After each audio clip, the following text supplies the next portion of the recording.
Well, I'm here in Idaho, where behind me in 1976 was one of the United States' biggest dam disasters, the collapse of the Teton Dam. Over the course of the next few days, I'm gonna get down in the canyon. What do you want to do, fall down or get bit by a snake? Exactly. Do a little fishing. Oh, that's There a it nice is. one. Oh, What a take. What a take. I guess that's why we lowered the boat 1,000 feet down a cliff. Meet up with some locals along with some TU representatives to find out what's going on with the new proposed dam here and find out what they're doing to head it off.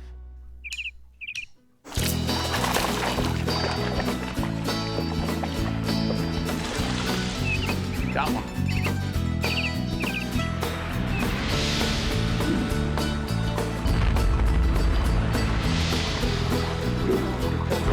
Drift boat, the raft, and the river.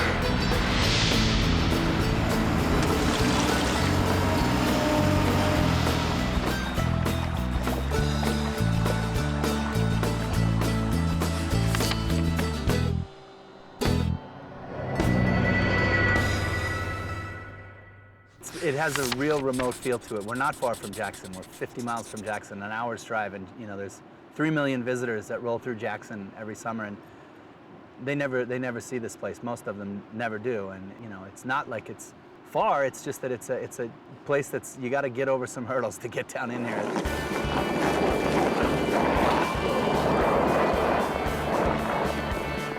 Some of the rivers I guide in Montana require some pretty creative and involved boat launching. But this takes the cake. Again? Yep. Hold on. Oh! I try to keep pace in my sandals while the boys from World Cast Anglers Go now! run, rope, and rappel our raft 1,000 feet down to the banks of the Teton River. No country for old men, right? Draining the western slope of the iconic Teton Mountains, the range's namesake river flows 60 miles before spilling into the Henry's Fork. The Teton is one of the last strongholds for native Yellowstone cutthroat, but this isolated fishery often gets overlooked in a region rife with world-class trout streams.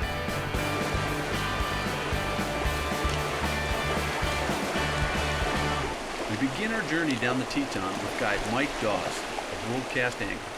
Casey Collins and I hope to find a river full of hungry cutthroat and void of people after the considerable effort Mike put forth to get us here. Oh my God! Oh! Is that a big one? He came full out of the water, dude. Big out of the corner of my eye. Is it a nice fish? Yeah, it was like a 16-inch fish. Nice. Oh. So you grew up in this area around the Teton Valley, the Teton River. Tell me a little bit about what it was like growing up here and you know, how things have changed. Things have changed tremendously, and it's funny, I was thinking today as we floated, I remember when the old dam broke. I was in, my mom lived up in Badger Creek outside of Tetonia, and it was, you know, it was a huge event in the valley, and I was 9, 10 years old, and I still remember the talk about how Rexburg had flooded and how it was such an astonishing thing, this brand new dam had just blown up the first time they filled it.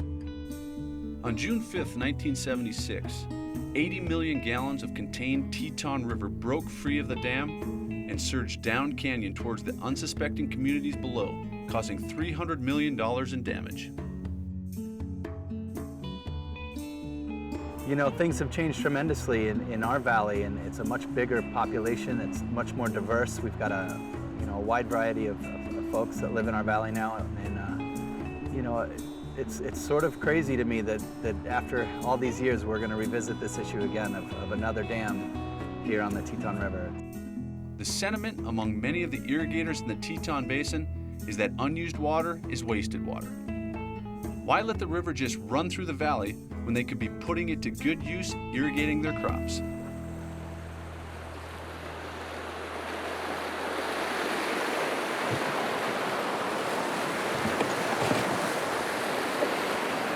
Got him.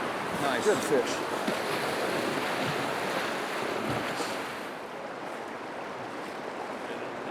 Nice. All right. Awesome, man. Beautiful. Pretty fish, man. It's a beauty. Just so clean. Yeah. Look at it. Just fire. Yeah. Orange underneath there, huh? Sweet.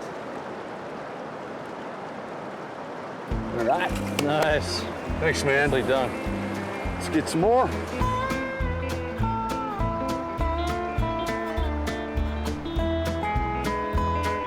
So, Mike, how long have you been fishing on this river, guiding on this river? For 9 years. 9 years? Yep. Has it changed at all since you've been here? No, it just seems like, you know, with the water years, things are different timing, but it's always pretty special. Pretty special. Yeah. And the proposed dam, how is that going to change things? Well, we'd be sitting in a lake with jet skis right now instead of in this beautiful canyon. Nice. You waited on me for that time. Yeah. Awesome. Hit the little bug. Got him. That's pretty clean, huh? Absolutely. Just got him off onward. Oh, there he goes. Cool. Cool.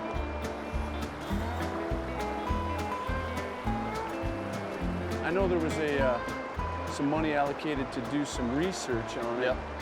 It's about finding water for the Henry's Fork Basin, is that correct? Correct. Yep.